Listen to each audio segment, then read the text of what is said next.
put that there. I hope they can hear you. Okay. Okay, so my first question is, what made you want to come to the Citadel?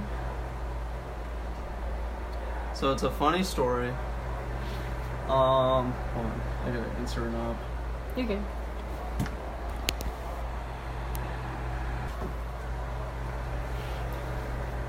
I knew that I wanted to be in the military.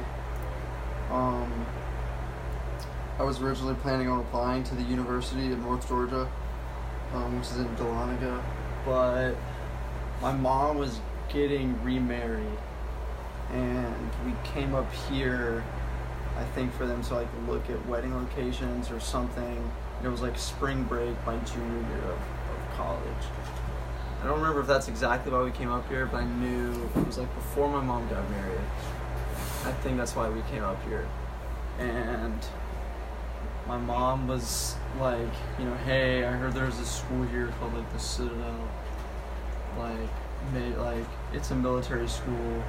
Maybe we should go check it out. And I didn't want to come because the only person I ever knew that went to the Citadel was this guy who's an officer in the Marine Corps. And so it was my understanding, I didn't know anything about it, I thought it was like a Marine school.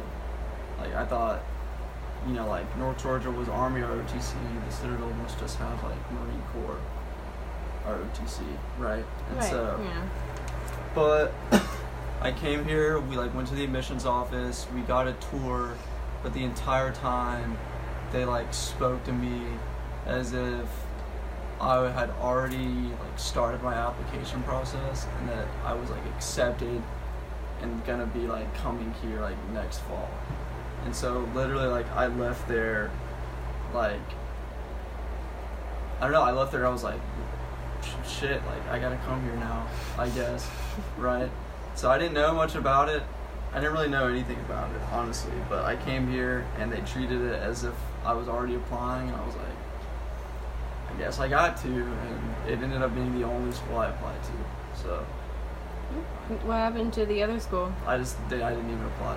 I just came here, and it was actually, I was on a tour the day before 17's rec day. Wow. That was when so it was like the Friday, yeah. I got a tour on the Friday, and it was the Friday right before 17's rec day. Okay. So, yeah. So, kind of out of obligational. I know, I was just like, I guess I gotta come here. Not in a bad way, it was just like a coincidental, like... It worked out for the best. Yeah, I guess. And I guess the second question would be, like, why did you choose band company? Or if you chose band company. So even. I didn't choose band company either. That's another thing. Right, and so, you know, I was in band in high school. I did marching band for 1 year. I did marching band my freshman year, but I didn't do it after that. So I was just in like the concert band. I enjoy music. I play guitar along with like my band instruments. But I had no intention of playing in the band like in college. I had no intention of pursuing like music at the college level. You know, I hadn't put any thought into it, right? Mm-hmm. But at CSI, you know, I just got a letter that says like, "Hey, you're in band," and I was like, "Well, I don't really want to be in band. Like, I just want to be in a regular company. Like, I don't want to, you know, I pre-knobbed in band. I was like, okay." Like, Browder was actually my knob host, but yeah, but. So I didn't plan on being in band. I didn't choose band. And I thought that was it, right? I was like, I don't really want to be in band. And I just, you know, showed up on matriculation day, and sure enough, I'm in band. And so... What made you stay? I don't know. I didn't really think there was any other option. Oh. But it definitely wasn't a mistake. Okay. Being put in band. That was, I think, like, the best thing that happened was that I got put in band. If you had the option, would you go to a rifle company? You're first starting out. I don't know. I don't know if I would. Okay. I don't know. but I think a big influence was at CSI. There were 3 of like the CSLs, like the 3, and they all had just graduated, and they were all from band. And so it was like Dave Cunningham, who was the band's company commander, class of 2015. Brandon Bourne, who was the XO, and then freaking Alex Berman, who was our cadre PO. And they were all like CSLs. And so they all pretty heavily like influenced me, because I saw those guys. They were some pretty like high speed, like badass dudes. And I was like, wow, like that's band, like that's cool. Like I want to, like. And so when I got into band, I didn't have a problem being like. So yeah, I don't know if I would have changed. I don't know. That's like fair. If I went back, I don't know if I would have like done things differently. I'm glad I did the things the way I did them. Live life with no regrets. No regrets. So my next question is, what were some major challenges throughout your 3 1/4 years here at the Citadel? Major challenges were definitely like some of the medical issues that I had. And so I came in with an Army scholarship, and I lost my Army scholarship twice because of medical issues and like surgery that I had. And so that was like a kick in the nuts. Don't put that. I got you. The kick in the nuts part, but the other stuff you can do. But yeah, so I came in wanting to be, an officer in the Army, and pretty much like to have someone tell you that like your dream, like ever since you were like elementary, like a little kid, like your dream of what you wanted to be, for someone to literally like just like look you in the face and tell you no, like you can't do that and you will never be able to do that ever.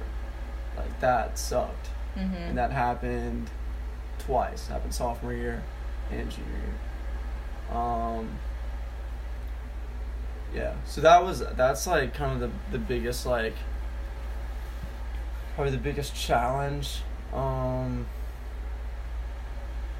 Yeah, that's kind of like my biggest internal challenge. External challenges, I mean, it's tough school. I mean, it's just like, I got hurt last year too. All these are medical shit. Like, I got hurt last year too. I messed up both of my IT bands, and I had a hernia. That's why I was like everything for like the last 2 months last year. Oh, While yeah. I was in like X uniform and everything. Mm-hmm. Yeah. Yeah, I would say there's like the biggest challenge, like some of the biggest challenges I faced were just like, I am nowhere where I thought I would be like 3.5 years ago, like career wise.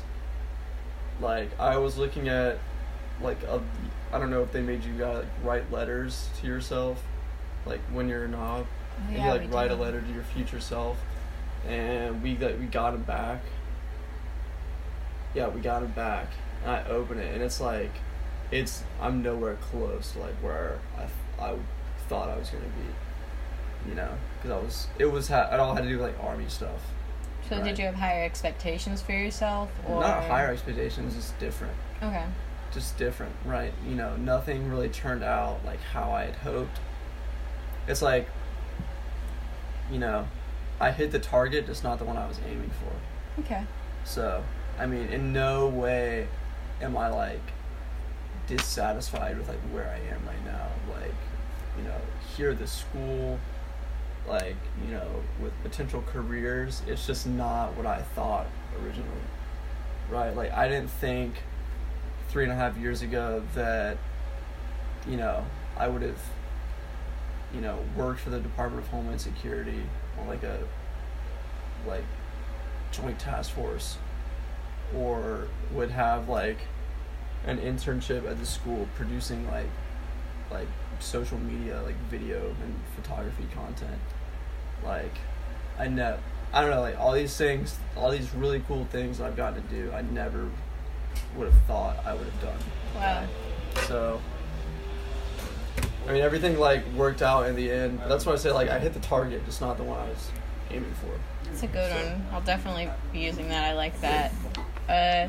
So, in band, we use Band of Brothers as our salute. What does that mean to you? So, some people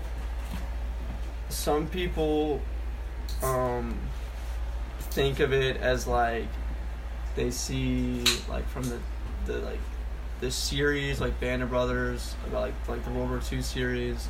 Some people take it as like we're a band, and so it's like Band of Brothers, but I kind of take it back to like where the quote came from, which is like Henry V, like the play by Shakespeare. Mm-hmm. Do you know what I'm talking about? I'm just gonna read the poem real quick. Is it the we few, we happy few? We happy few. Yeah. And so it's called St. Crispin. So when I think of Band of Brothers, I think of St. Crispin's Day speech. And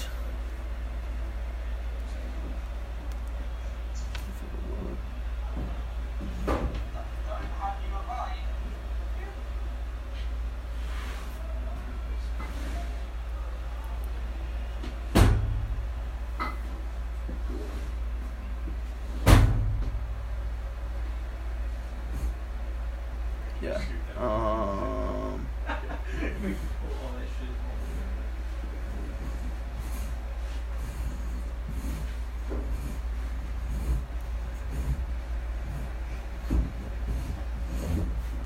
I'm trying to find it. I don't want to like misquote it. Yeah, it's like, from this day to the ending of the world, but we in it shall be remembered. We few, we happy few, we Band of Brothers. For he today that sheds his blood with me shall be my brother. And so when I hear like Band of Brothers, like I just got chills like reading that again, because I used to read it all the time, Navir. But it means like, it's the whole idea of kind of like shared suffering like forms bonds, right? And so when it says, for he today that sheds his blood with me shall be my brother, like that kind of reinforces the friendships and the bonds that like come out of Nabir and come out of like the rest of your time here. Mm-hmm. Because, you know, like going through the same stuff like with your classmates, right? The rigors of the fourth class system, like, you know, the rigors of, you know, even being an upper class cadet, right? Like that forms an unbreakable bond like that you have with your friends. So that's what I think it's like. And it's also, you know, we few, we happy few, you know, it's the road less traveled. It's not everyone can say they've done this, right? Not everyone gets to wear the ring. You know, I get my ring in 6 days, and I'm pumped. And not everyone gets to have that experience. So it's we happy few, we Band of Brothers. For he who sheds his blood with me today should be my brother. So that's like, it's an all-encompassing thing. I actually never thought about that quote. I always thought it came from this series, but I know the quote. Yeah, that's where it comes from. Yeah. That's interesting. Yeah. So I'm gonna kind of combine these last questions. It's sure. Final words. Any advice for upcoming classes as a senior? Anything you want to say to the core, basically? I would say like communicate. People need to communicate with each other. That's, you know, some of the biggest problems I think, and that's not necessarily like passing on information like as a leader, but it's just like it's talking to people, right? On a personal level, like getting to know your classmates, getting to know, you know, your subordinates, because, you know, 99 out of 100 problems or like issues that people have like can be solved